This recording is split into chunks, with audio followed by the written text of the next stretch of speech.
परमवीर लिखते हैं, गुरुदेव, जीवन किसी बोझ की तरह था, तब आपने हमें जीवन के ऐसे खूबसूरत आयाम से परिचय कराया जो हमें निर्भर करता रहा है, पर इसमें टिके रहना इतना मुश्किल क्यों लगता है? प्रभु कुछ कहें। परमवीर जी, तो टिकिए नहीं, इसमें बहिए। जब ये प्रवाह निर्भरता का जिंदगी में आता है तो उस प्रवाह के साथ बहना शुरू करिए। वो जिधर ले जाए, जैसे ले जाए। टिकेंगे तो मुश्किल होगी। बहती नदी में पांव टिकाकर खड़े रहना मुश्किल ही तो होता है। आप बहुत पांव टिकाते हैं, नदी तो आपको बाहर ले जाने के लिए तत्पर है, तो थोड़ा सा अपने को छोड़ दें। उस नदी को ही, उस प्रवाह को ही ले जाने दें अपने आप को, उसके साथ उलझे नहीं। बदलाव आया, निर्भरता आई, नदी भी तो एकदम से निर्भर कर देती है, तुमको ऊपर उछाल देती है। उसका अपना ढंग है। कोई भी समझ इसीलिए इस बहती नदी की तरह होती है, वो हमको हल्का बनाती है। लेकिन नदी में हमें टिकना थोड़ा ही है, उसमें बहना है। अब टिकने से जो आपका तात्पर्य है वो मैं समझता हूं। वो ये है कि जो स्थिति एक बार बनी है वो हमेशा वैसी ही बनी रहे, चाहे वो समझ की हो, चाहे वो शांति की हो, या कोई भी स्थिति, आपको लगेगा कि वो वैसी ही बनी रहे। लेकिन नहीं, ये कृत्रिम हो जाएगा, ये आर्टिफिशियल हो जाएगा।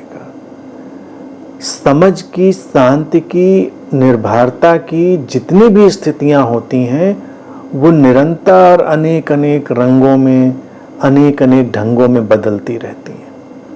यही तो उनका बहाव है। अगर वो एक ही जैसी रहेंगी तो फिर समझ नहीं होगी, और वो शाश्वत समझ नहीं होगी। वो जो इटर्नल अंडरस्टैंडिंग है, शाश्वत समझ, वो नहीं होगी। अगर वो जीवंत है समझ, तो वो बदलेगी।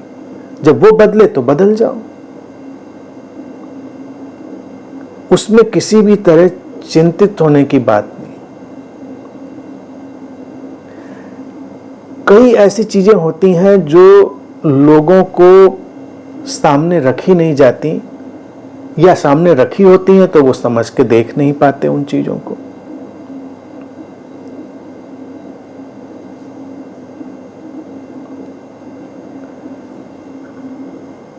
जीवन में तो जैसे मैं प्रवाह की बात करता हूं, ऐसे हम दिन और रात का चक्र देखें। सुबह से शाम, फिर ये शाम से रात, रात से सुबह, कितना बदलाव है। और फिर जीवन अपने ढंग से चलने लगता है। समझदार से समझदार व्यक्ति 24 घंटे में, ये पूरे एक 24 घंटे का ही अगर हम साइकिल ले लें, वर्तुल ले लें, तो कभी न कभी वो बिल्कुल नासमझ भी अनुभव करता है। उसको लगता है कुछ समझ में नहीं आ रहा। तो अगर वो ये कोशिश करेगा कि वो लगातार बहुत समझ से भरा रहे, तो वो तनावग्रस्त हो जाएगा, जो कि स्वाभाविक नहीं होगा, नेचुरल नहीं होगा। कभी लगेगा कि सारी समझ बह गई, कुछ नहीं है, लेकिन वो समझ को फिर से इकट्ठा करने का एक उपाय होता है। प्रकृति ने हमको सारी वे ऑफ लाइफ, जीवन शैली दे दी है, हम ही नहीं देखते उसको। हमको उन जीवन शैलियों को कहीं किताबों में, शास्त्रों में, या कहीं बड़ी अजीबोगरीब जगहों पे ढूंढना है। मनुष्य जीता तो कमोबेश उसी तरह है जैसे बाकी पशु पक्षी जीते हैं, लेकिन मनुष्य उस सारे जीवन से एक अंतर्दृष्टि भी विकसित करता है, एक समझ भी विकसित करता है। ये बस यही अंतर उसको पशु से परमात्मा बना देता है। हम दिन में देखिए सक्रिय हैं, काम कर रहे हैं, बोल रहे हैं, फिर हम थकते हैं, रात हुई, हम सो जाते हैं। जब हम सोए हुए हैं तो कुछ करने के लायक नहीं, कुछ हमसे किया नहीं जाता। फिर हम उठते हैं, फिर सक्रिय होते हैं, फिर सारी चीजें करते हैं। तो ये विश्राम और सक्रियता का जो वर्तुल है, जैसे वो चलता है ऐसे ही समझ और एब्सेंस ऑफ अंडरस्टैंडिंग, समझ के अभाव का एक पैच, एक फेज आता है। वो पूरे 24 घंटे ही अगर मान लें तो उसमें ही चलता है, क्योंकि समझ की जो अंडरस्टैंडिंग है, जिसकी बात मैं समझता हूं, वही है जब आप कहेंगे कि हम जीवन को ऐसे जी रहे हैं। तो जब उसकी जरूरत है तभी उसकी जरूरत है, और जब उसकी जरूरत नहीं है तो उसको हमारे ऊपर लटके रहने की कोई आवश्यकता नहीं है, वो हमको और बोझिल बनाएगी। तो ऐसे में ही कभी कभी लगता है कि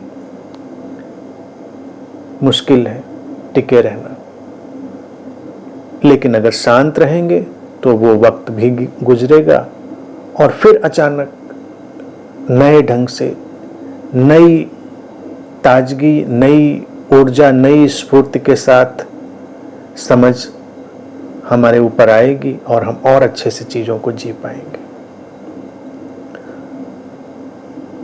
तो कुल मिलाकर इतनी ही बात है, जो है उसको स्वीकार करो, टिकने की कोई भी कोशिश मत करो, उसके साथ प्रवाहपूर्ण रहो, बहो उसके साथ, फिर वही सब कुछ तय करेगी जो जीवन में समझ की धारा आई है।